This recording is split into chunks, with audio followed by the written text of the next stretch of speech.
Although the Great Depression started in the United States, it soon spread to other continents and became a global phenomenon. Different countries reacted in vastly different ways as they tried to find a way out of the Depression.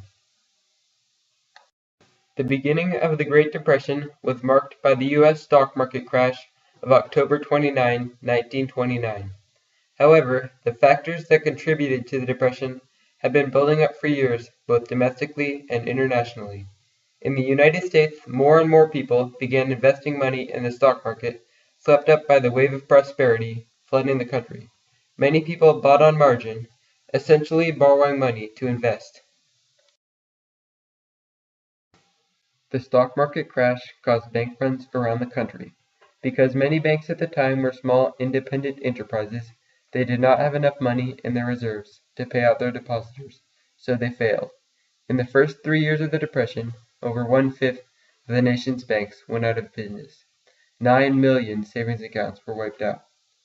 After World War I, many other countries came to depend on the U.S. as a creditor, borrowing money from Wall Street. The investors began to depend on these loans for their own investments. The Great Depression had devastating effects on the United States. The unemployment rate rose 607% in the first 3 years of the Depression. Foreign trade dropped over 50% during the same period. Over 1 million families lost their farms between 1932 and 1934. The Depression soon spread to other countries. Unemployment rates rose and international trade rates fell. Reactions to the Depression varied greatly from country to country. Australia was very dependent on industrial and agricultural exports, so when international demand for trade dropped, it was hit hard. Wages were pushed down and unemployment reached a new high. Civil unrest was common. With the drop in national trade, British industries were immediately affected, and employers were forced to cut many of their workers. This led to a series of hunger marches, where unemployed workers would march to London in protest. Some of the most famous marches were the Jarrow March, in which workers marched over 300 miles, and the National Hunger March, in which over 100,000 workers marched. Japan was not strongly affected by the Depression due to quick action by their finance minister, Takahashi Korekiyo. Using fiscal stimulus and devalued currency, Takahashi managed to completely pull Japan out of the Depression by 1933.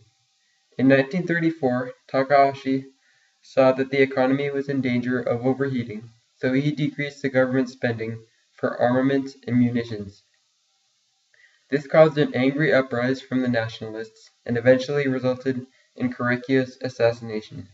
The military gained power in the government, which led to Japan's invasion of China in 1937.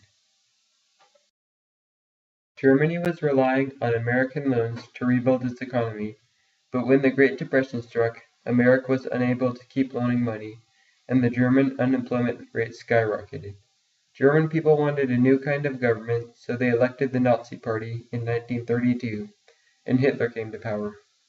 In 1929, the Soviet Union had little international trade. Further, the Soviet economy was growing because of investment in heavy industry.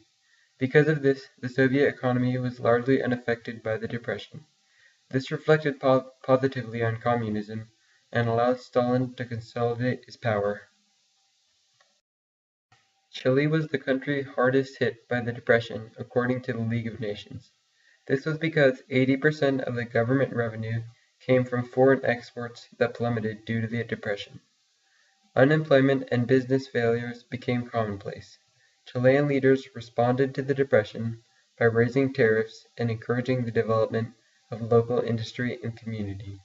The Chilean people were unified because of where they lived and because they had to solve their economic crisis by depending on one another. Chile raised tariffs and caused tension with former trading partners. Chile's recovery steps were effective, and by 1934, Chilean industry surpassed its 1929 levels of productivity. This success led the way to a permanent change in Chile's trade policies, and protectionism became a central feature of their government. The worldwide depression affected people and places around the world. It unified and divided people. Changes led to more changes. For example, a change in America's economic sphere, the Great Depression, eventually led to a major change in Germany's political sphere when Hitler was elected. The Great Depression was a major historical event that tested many countries, but humans managed to pull through, as humans always do.